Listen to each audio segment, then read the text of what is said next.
Hey, I need to talk to you about something, I said, gathering my courage. Can we cut back on having your mom over every weekend? My husband let out a deep sigh. Lisa, it feels like you're always saying no to everything. What do you mean by that? I asked, a bit taken aback. You don't want me to build a house. You don't want my mom coming over. You're always against something. That's not what I meant. I tried to explain. Then what did you mean? How much longer do we have to keep waiting? My name is Lisa, and I've been married to Frank for 5 years. We share a common dream, owning our own home. Now that we've saved enough for a down payment, we're finally ready to leave behind renting and move into the home I've always envisioned. Once we're settled, we plan to start a family and raise our children in a place that truly belongs to us. But just as our hopes were growing, a dark cloud appeared on the horizon. My mother-in-law, who had caught wind of our plans, began making some rather unsettling moves. So, I hear you're finally buying a house, she said. Yes, that's right, I replied. Have you already decided on what kind of home you want? Yes, I have an idea of what we want, I said. That's wonderful. If there's anything I can do to help, just let me know. Thank you, I appreciate that. Oh, by the way, have you checked out the showroom near your house? No, we haven't managed to get an appointment there yet, I replied. Well, I'll take care of that for you. We can go together. Actually, I prefer to go with just my husband, I said, trying to be polite. Despite my efforts, my mother-in-law continued to involve herself in our property search. She even started showing up unannounced. I brought you a brochure for some land that's for sale, she said one day, catching me off guard. Thank you very much. My mother-in-law held a dozen leaflets in her hand, eager to share them. How about this one? It's close to the station and spacious enough for 2 families. Wait, did she just say 2 families? I was too stunned to respond, and she continued talking as if nothing was amiss. If the train station isn't nearby, it's inconvenient for everything, and you'll want to be close to a hospital for when you get older. This property is also near a supermarket. It must be hard for you to choose with so many options, right?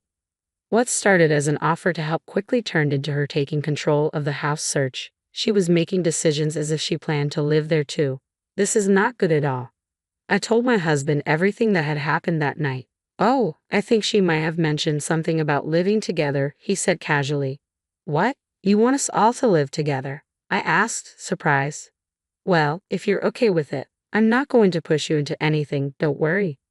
I felt blindsided by his response. If I'm okay with it? No, I'm not. I couldn't believe he was being so indecisive. When it's time to tell my mother-in-law that we're not living together, I'm going to be the one dealing with the fallout. Why can't he see that? Maybe we should stop building the house, I suggested, feeling frustrated.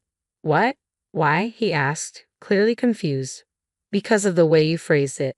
If I refuse to live with her, she'll know I was the one who said no. We're going to be together for a long time, and I don't want things to become awkward. I'd rather not have a house if it means dealing with that.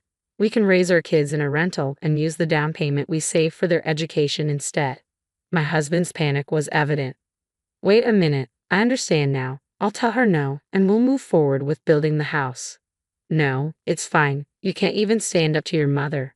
I'd never seen him stand up to his mother before. Trust me, I'll handle it, he said, trying to reassure me. Why are you so desperate? He asked, sounding puzzled. I want to live in our own house and raise our children there, I replied. You didn't seem so enthusiastic about it before. That's not true. I was excited. It's hurtful to say otherwise. I feel just as strongly about our children. All right, I understand. My husband promised he would tell his mother no, but given his usual hesitation, I doubted he'd follow through. However, the day after our conversation, my mother-in-law stopped pressuring us and even called to apologize. Lisa, I got scolded by Frank. He told me he wants to live with you alone. I'm sorry for pushing my opinions on you, my mother-in-law said. I was surprised to hear that Frank had actually stood up to her. He could speak his mind when it mattered. Still, I couldn't shake a lingering suspicion. When I told my husband about the apology, he had a satisfied grin on his face. See? When I say I'll speak up, I mean it. What's with that look in your eyes? I asked, puzzled. I was wondering if you really told her, I said, still unsure. Are you doubting me? Isn't that awful? He replied, hurt. I haven't seen you stand up to your mother in 5 years, and you didn't do it in front of me. That's unfair. I tried so hard. You're right, I'm sorry. But you're sweating like crazy. What's going on? Oh, it's just hot. Isn't it a bit warm today? It's the middle of winter. By the way, let's finalize the house contract. You really want to build this house, don't you? Of course I do. That's what we've been saving for. At this point, I had lost interest in building the new house, the dream home I had worked so hard to save for. My enthusiasm had dwindled due to my mother-in-law's behavior and my husband's attitude, making me feel as if all my efforts had been in vain. I found myself stepping back from the idea. Meanwhile, my husband continued to insist on building the house. 6 months had passed since our dispute, and although he kept talking about it, I remained unconvinced. My mother-in-law, who had been quiet, was now growing impatient. She started visiting our house frequently. While she never mentioned the house, her attitude became increasingly arrogant. Both my husband and I work full-time, and we both have weekends off. Lately, my mother-in-law has been coming over to our house every weekend. I could manage if it were just once a month, but her frequent visits are making me uncomfortable. My husband seems to be quite pleased with the arrangement, but it's becoming a problem for me. I'd like to have some peace on Saturdays and Sundays, but she arrives at 7 in the morning and blasts the TV at an incredibly loud volume. If I try to stay in bed, she paces back and forth in front of my room. My husband is busy taking care of her, which should be enough. When I finally gave in and got up at 7:30, she remarked, "How can you sleep in with a guest over? She stays until late on Sunday night, and it's starting to wear me down." My husband remains silent about his mother's behavior, and whenever I think of him, the word divorce crosses my mind. However, I want to avoid that if at all possible. I needed to find a way to improve the situation. "Hey, I need you to stop having your mother over every weekend," I said, expressing my feelings directly. He let out a deep sigh. "Lisa, you always seem to be against everything." "What do you mean by that?" "You don't want to build a house, you don't want my mother visiting. You're against everything." "That's not how I meant it." "Then what did you mean? How long do we have to wait for?" "You just said we. What did you mean by that?" "Who else is waiting?" I asked, confused. "What do you mean?" "You said we just now," I clarified. My husband's face turned red and he began to sweat. "I didn't say that." "Maybe I misheard. But we can't build a house if your mother keeps coming over every weekend like this." "Why not?" "Because I can't relax. If my parents came over every weekend, would you be able to rest?" "Your parents won't come. They have such a nice house." "I'm fed up with this nonsense," I said, frustrated. "That's not the issue here," he retorted. "I don't even care about the house anymore. I'm going to invite my parents to stay with us next week." My husband's voice rose. "Absolutely not."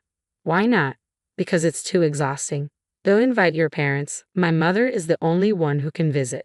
This is my house too. I'm the head of the house. If you can't follow my rules, then leave." "Are you serious?" "You're completely useless to me. I'm done with you. You can't make my mother happy, and if we can't build a house, she can't live with us." "You promised she wouldn't live with us." "What are you talking about? Once the house was built, we could do whatever we wanted, including having my mother live with us." "What do you mean?" "I've told you this before, and you still don't understand. I planned to have my mother move in once the house was built."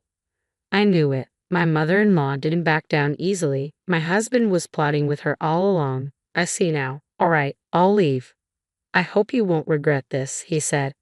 "Of course not. Just don't come near me again," I replied firmly. I packed only the essentials and went to my parents' house. They were taken aback by my sudden arrival, but once I explained what had happened, they welcomed me with open arms. "This is what family is for, right? I suppose our relationship was damaged from the start when I couldn't trust my husband," I said. "Dad, I'm so sorry," I added, feeling the weight of my actions. "I understand things didn't work out between you two, but work and personal life are separate issues." "Yes, I agree. So my ex-husband and I are now divorced. There were no money claims or financial disputes, just a straightforward division of property. But 3 months have passed, and now my ex-husband is on his knees in front of me. "I'm sorry, father-in-law," he says. "I'm not your father anymore. Be careful what you call me." Boss, is this a result of me divorcing your daughter?" "What are you talking about? Why did my ex-husband come all the way to my parents' house and get down on his knees?" It's because he received an unwanted transfer. Both of us worked for my father's company, and he seems to believe the transfer was a consequence of our divorce. However, my father made it clear during the divorce that personal matters had no bearing on work decisions. All employees at his company are assigned to regional posts for a few years to enhance their skills, and transfers are never used as a form of punishment. But that explanation doesn't seem to satisfy my ex-husband. Lisa, you need to stop the boss. I thought you told me never to show my face again. I'm sorry, please, he begged. No, this isn't an obligation. I was once in line to be the next president, remember? I can't believe you interrupted me with such nonsense. You're mistaken. I'm still the next president, regardless of our divorce. What? Of course, I'm his daughter. My ex-husband nodded and left our house. The next day, he submitted his resignation, despite people around him trying to explain that the transfer wasn't a demotion. He refused to listen. A few days later, he was found in an unexpected place. I was casually watching a documentary on TV when I saw my ex-husband featured on the program. He appeared in line at a volunteer organization for a meal donation, looking disheveled and poorly dressed. Life can be unpredictable. It made me reconsider the word regret that I once said to him. I'm sure he regrets his actions now. The fact that he was holding 2 meal containers suggested that one was meant for his mother. Although I don't know all the details, it's clear that his life has drastically changed from what it once was. As for me, I'm thriving on my own. My weekdays are filled with work, but I relish my days off. It's a true blessing to sleep soundly without morning disruptions. I am living in a state of happiness and contentment. It was the unexplained coldness of her ex-husband that had caused her so much pain, a pain she struggled to convey to others. She wished she could use that experience as a shield to say no to hurt in-laws. Lisa, you did an excellent job. I hope you're able to enjoy your time on your own now.